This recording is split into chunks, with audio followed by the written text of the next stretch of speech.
Sve vas lijepo pozdravljam i hvala što ste došli. Iako čujem da je dosta nekih zastoja u prometu, nešto tramvaj ne voze, ne znam šta se dešava, pa sam se uplašio da neće nigdje biti nikoga, ali međutim ja sam krenuo tu sreću. Dakle, ja želim prvenstveno ispred Zagrebačkog Velesa sajma pozdraviti i uvodno reći jednu ili dvije rečenice svega, a to je da će, kao što vam je već poznato, između 13. i 17. ovog mjeseca na Zagrebu biti organiziran naš tradicionalni veliki najveći sajam, Zagrebački sajam nautike, te da će istovremeno sa nautikom, s jednim danom pomaka, biti održan i naš sajam INGA, inovacija u gastronomiji, i hotel i gastroteh. I naravno, četvrti ne po važnosti, nego dakle, u istom terminu kao i nautika od 13. do 17. bit će i sajam turizma Krokovi, kao 6. međunarodni sajam turizma.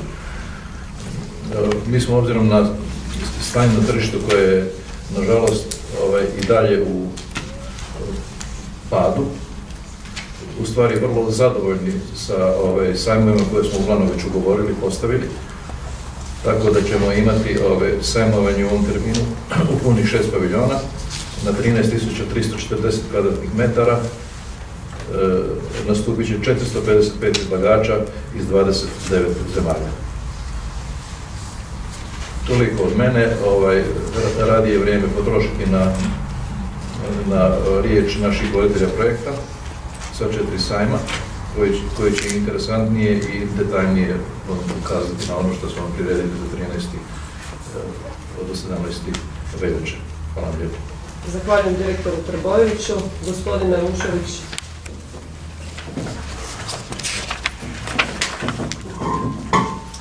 Dobar dan svima, evo napravili smo tehničke preduvjete pa da se čujemo. Dobrodošli na još jednu zagrebačku nautiku, 22. po redu. Ono što valja istaknuti da je u ovim vremenima koji nisu dobra ni za koju privrednu granu, pa tako niti za nautiku, činjenica da mi imamo nautički samo 4 paviljona kao i prošle godine, što ocjenjujemo da je više nego zadovoljavajuće. Tim više kada uzmemo u činjenicu da imamo čak i nešto više prezentiranih brendova u paviljonima Zagrebačkog Velesama nego što je to bilo na prošlogodišnjoj nautici. Zahvalni smo domaćim brodograditeljima što prepoznaju svoju priliku na Zagrebačkom Velesajmu koji dalje drži rejting ipak najposlovnijeg hrvatskog nautičkog sajma. Dakle, odlična je ponuda brodova iz domaćih škverova, odlična je ponuda motora, navigacijske opreme, ronjenje je vrlo dobro zastupljeno, zahvaljujući činjenici da u paviljonu 10. imamo i bazen promjera 10 metara, gdje će najbolji hrvatski ronioci prezentirati svoje vještine ljubiteljima ronjenja. Prema tome, kada se sve uzme u obzir, imamo jedan dobar sajam, što je veliki uspjeh, pogotovo ako uzmemo u činjenicu da su najveći europski nautički sajmovi u padu. Naravno, Zagreb nije u kategoriji Genove ili Düsseldorfa, međutim, u odnosu na prošlu godinu mi smo zadržali prošlogodišnje gabarite, što je ocijenjeno više nego dobro. Evo toliko. Zahvaljujem gospodine Ušović. Gospođa Slavica Lakić reći će nam više što vas očekuje na hotelu i gastrotehu. Izvolite. Dobar dan i sve vas srdačno pozdravljam.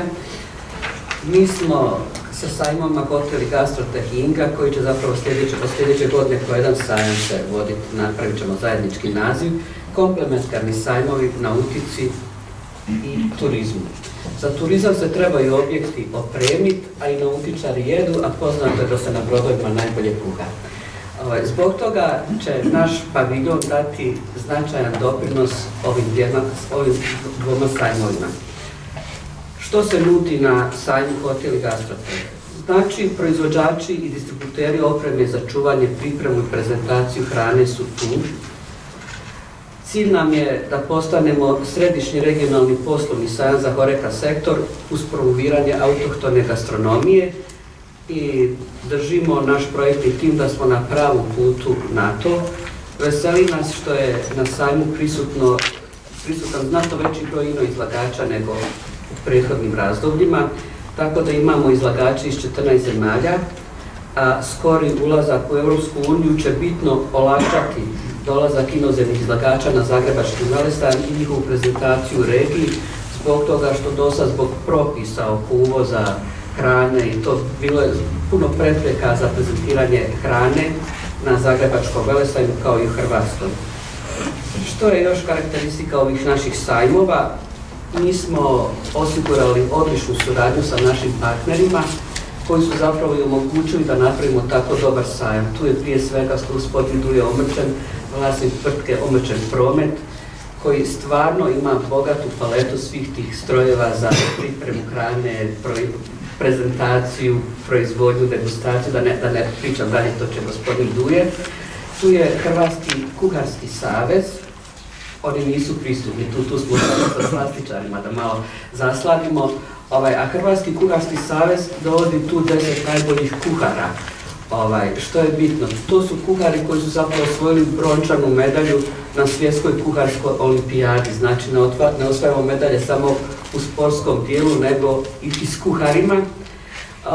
I u paviljonu će zapravo imamo 4 montažne kuhinje gdje će cijelo vrijeme se nešto proizvoditi, praviti, degustirati, demonstrirati.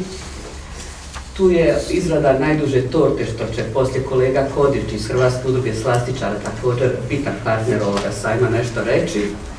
Tako da će cijeli paviljon mirisati. Što je zgodno? Zgodno je što je sve besplatno, znači cijelo vrijeme ćemo nešto tamo praviti, kuhati, spremati, natjecati se. I tako da ja ne bih puno pričala. Sajam traje 3 dana jer želimo prije svega profilirati se kao poslovni sajam, međutim za široku publiku su tu brojne atrakcije, tako da vjerujem da će sajam biti dobro posjećen.